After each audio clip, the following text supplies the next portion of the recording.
It's happening. Yes! I'm on! Thank goodness! Oh, okay. People are here. Thanks. Hello, everyone! This is Jack Baynes, and welcome to the second episode of Closer To, a Lent series for where 5 minutes I make clear why Lent is not necessarily about giving up, but focusing on getting closer to God. Thank you guys all for watching, the amount of you that are watching. I hope you people are watching this time. Please share your questions on the discussion points, and please comment if you want to be involved in further live sessions. Comment on my YouTube channel or anything, please. I appreciate it. Anyway, the topic of today is one thing necessary, because this also happens to be the name of the topic in today's version of David Runcorn's Dust and Glory, a devotional Lent book which I'm trying to read daily, something my dad thought I might like. He was right. So last time we covered indulgence and that man does not live on bread alone.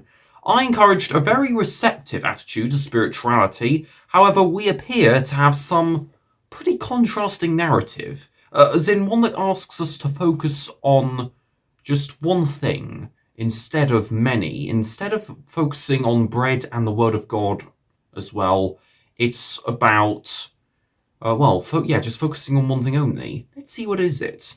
Well, Runcorn quotes from Luke chapter 10, verses 38 to 42. Now, as they went on their way, he entered a certain village, where a woman named Martha welcomed him into their home. Oh, I forgot to put the theme tune on, my bad. Let me just wait for that to load. A few technical errors on my part. But it's going to be worth it.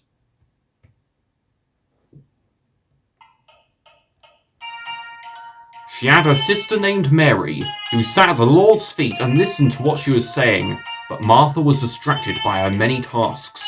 So she came to him and asked, "Lord, do you not take care that my sister has left me to do all the work by myself? Tell her then to help me." But the Lord answered her, "Martha, Martha, you are worried and distracted by many things. There is need of only one thing. Mary has chosen the better part, which will not be taken away from her."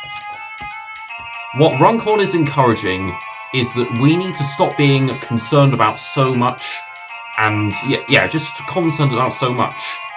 He writes, "There is nothing wrong with being busy, and any life worth living will have its share of stresses.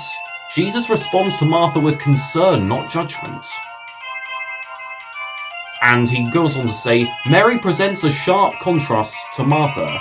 Though not to be viewed as an idealized model of contemplative life, she does have an enviable capacity for sitting still while others around her are winding themselves up." So, what are we looking at? We're looking at the one thing, attentiveness to Christ, because it does say, she had a sister named Mary who sat at the Lord's feet and listened to what he was saying. So it's about attentiveness to Christ. As a theologian, I know that many religions and philosophies have that kind of focus on oneness. I mean, the ancient Greeks, we have the pre-Socratics who believed that everything was born from an arche of primary, unsubstantial oneness. The Neoplatonists believed in emanation, oneness flowing out like champagne down a champagne pyramid. And one of the most important Islamic principles is Tawheed. There is no God but Allah.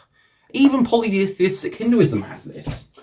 I've got the Bhagavad Gita with me right now. Let's go with Discourse 11, verses 9 to 11. "Then, O King Hari, the great Lord of the Yoga, revealed to Pabta his lordly supreme form. It had many mouths and eyes, innumerable wonderful aspects, uncounted divine ornaments, countless divine weapons at the ready. It was wearing divine garlands and robes, and divine perfumes and ointments. It was made up of every prodigious thing, divine, infinite, facing every direction." The point is, religion is about coming to one deity. We can still do many responsibilities, but as in the case of Hinduism, anyone can focus on still be oneself, even if that self has many layers, like the Hindu understanding of God. Christ has so many layers, both human and God at the same time. It's multi-perspective. So the whole thing I want to encourage you to do today, please, focus on oneness. Preferably Christ, in the case, but you don't have to, as long as you're focusing on one through the stresses of your university week or whatever difficulty of week you have. Thanks so much. Sorry we've gone a bit over time. There was quite a lot I wanted to explain. Any questions, please put them in the comments. But other than that, we'll see you in a few days' time with episode 3. Bye!